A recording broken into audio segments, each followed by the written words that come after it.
നമസ്കാരം. ബംഗാൾ ഉൾക്കടലിൽ ഇന്ത്യ ഒരു അന്തർവാഹിനി താവളം നിർമ്മിക്കുന്നു. അത് പൂർത്തിയാകുമ്പോൾ പാകിസ്ഥാനും ചൈനയ്ക്കുമെതിരെ സമുദ്രാധിഷ്ഠിത ആണവ പ്രതിരോധത്തിന് ഒരു അഭയസ്ഥാനമുണ്ടാകും എന്നത് ഉറപ്പാണ്. INS വർഷ ഇന്ത്യയുടെ അന്തർവാഹിനി ആസ്തികൾ സംരക്ഷിക്കും.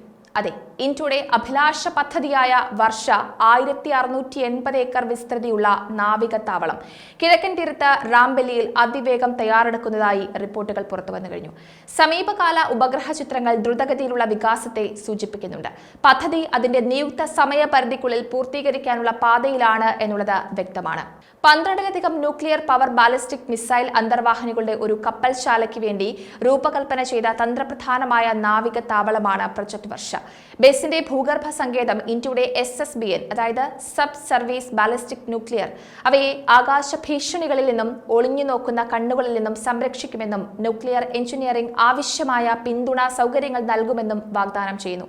ഇന്തോ പസഫിക്കിലെ നിർണായക ഷിപ്പിംഗ് പാതകളോട് ചേർന്ന് ഇന്ത്യൻ നാവികസേനയെ സ്ഥാപിക്കുന്നതിലൂടെ പ്രൊജക്ട് വർഷയുടെ സ്ഥാനം തന്ത്രപരമായ നേട്ടം പ്രദാനം ചെയ്യുന്നുണ്ട്.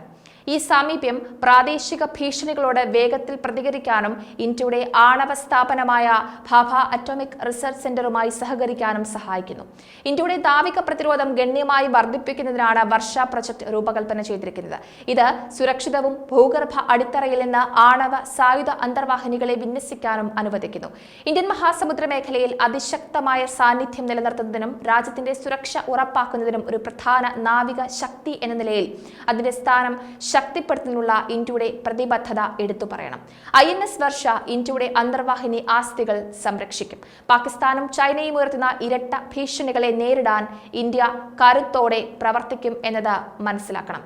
ഇന്ത്യയുടെ മൂന്നാമത്തെ SSBN, അതായത് S4 എന്ന രഹസ്യനാമം ഇപ്പോൾ നിർമ്മാണത്തിലുമാണ്. അതിന്റെ മുൻഗാമികളെക്കാൾ വലുതാണെന്ന് വിശ്വസിക്കപ്പെടുന്നുണ്ട്. INS അരിഹന്ത്, INS അരിഘട്ട് എന്നിവയുടെ ഇരട്ടി SLBMകൾ S4 വഹിക്കുമെന്ന് സാറ്റലൈറ്റ് ഇമേജറി കാണിക്കുന്നുണ്ട്. ഇന്ത്യ ഈ വർഷം S4 പൂർത്തിയാക്കുകയും തുടർന്ന് കടൽ പരീക്ഷണങ്ങൾ ഷെഡ്യൂൾ ചെയ്യുകയും ചെയ്യുമെന്നാണ് വിവരം. അതിനെ തുടർന്ന് ഇന്ത്യയുടെ നാലാമത്തെ SSBN അതിന്റെ മുൻഗാമിയെ അപേക്ഷിച്ച് വ്യത്യസ്തമായ മെച്ചപ്പെടുത്തലുകളോടെ S4 അടിസ്ഥാനമാക്കിയുള്ളതായിരിക്കും. ഇന്ത്യ പാകിസ്ഥാനിൽ നിന്നും ചൈനയിൽ നിന്നും ഇരട്ട ആണവ ഭീഷണി നേരിടുന്നു എന്നത് വ്യക്തമാണ്. ടൈപ്പ് 039B യുവാൻ ക്ലാസ് SSKയുടെ കയറ്റുമതി വേരിയന്റായ ചൈന നിർമ്മിച്ച ഹാങ്ങർ ക്ലാസ് അന്തർവാഹിനി പാകിസ്ഥാൻ പുറത്തിറക്കിയത് വലിയ ശ്രദ്ധ നേടിയിരുന്നു. 2015 ഏപ്രിൽ പാകിസ്ഥാൻ 8 അന്തർവാഹിനികൾക്കായി ചൈനയുമായി കരാറിൽ ഒപ്പുവെച്ചു. 4 എണ്ണം ചൈനയിലും ബാക്കി പാകിസ്ഥാനിലും നിർമ്മിച്ചു. 450 കിലോമീറ്റർ ദൂരപരിധിയുള്ള ന്യൂക്ലിയർ ടിപ്ഡ് ബാബർ 3 അന്തർവാഹിനി വിക്ഷേപിച്ച ക്രൂയിസ് മിസൈലുകൾ ഉപയോഗിച്ച് ഹാങ്ങർ ക്ലാസ് അന്തർവാഹിനികളെ ആയുധമാക്കിയാൽ പാകിസ്ഥാൻ കാര്യമായ ആഴത്തിലുള്ള പ്രഹരശേഷി കൈവരിക്കും. പാകിസ്ഥാൻ കടൽ അടിസ്ഥാനമാക്കിയുള്ള തന്ത്രപരമായ ആണവായുധങ്ങൾ ഉപയോഗിക്കുന്നത് ഇന്ത്യയുടെ പരമ്പരാഗത സൈനിക ശക്തിയെ പ്രതിരോധിക്കാനും സഹായിക്കും. അതേസമയം സാധ്യതയുള്ള മുൻകരുതലുകളിൽ നിന്ന് ആണവായുധങ്ങൾ മറച്ചുവെക്കുകയും ചെയ്യും. കൂടാതെ വിശ്വസനീയമായ രണ്ടാം സ്ട്രൈക്ക് ശേഷി നിലനിർത്താൻ പാകിസ്ഥാനെ ഇത് പ്രാപ്തമാക്കും. പാകിസ്ഥാന്റെ ആണവായുധ പദ്ധതിയുടെ പ്രാഥമിക സഹായി ചൈനയാണെങ്കിലും ആണവ വ്യാപനത്തിന്റെ ഭീഷണി കണക്കിലെടുത്ത് പാകിസ്ഥാന്റെ അഭിലാഷങ്ങളിൽ നിന്ന് സുരക്ഷിതമായ അകലം പാലിക്കാൻ ചൈന തീരുമാനിച്ചേക്കാം എന്നതും മനസ്സിലാക്കണം. കുപ്രസിദ്ധമായ AQ ഖാൻ ആണവ വ്യാപന ശൃംഖലയിലൂടെ ചൈനയുടെ ആണവായുധ രൂപകൽപ്പനയും മിസൈൽ സാങ്കേതിക വിദ്യയും പാകിസ്ഥാനിൽ നിന്ന് ലിബിയ, ഉത്തര കൊറിയ, ഇറാൻ എന്നിവിടങ്ങളിലേക്കും മറ്റുള്ളവയിലേക്കും എത്തി. ഏഷ്യയിലും മറ്റിടങ്ങളിലും കൂടുതൽ ആണവായുധം കൈവശം വെച്ചിരിക്കുന്നതിനാൽ ചൈനയുടെ താൽപര്യത്തിന് ഇത് ബാധകമല്ല. ആഗോള ശക്തി സന്തുലിതാവസ്ഥയെ തകർക്കുക എന്നതാണ് പ്രധാനപ്പെട്ട ലക്ഷ്യം.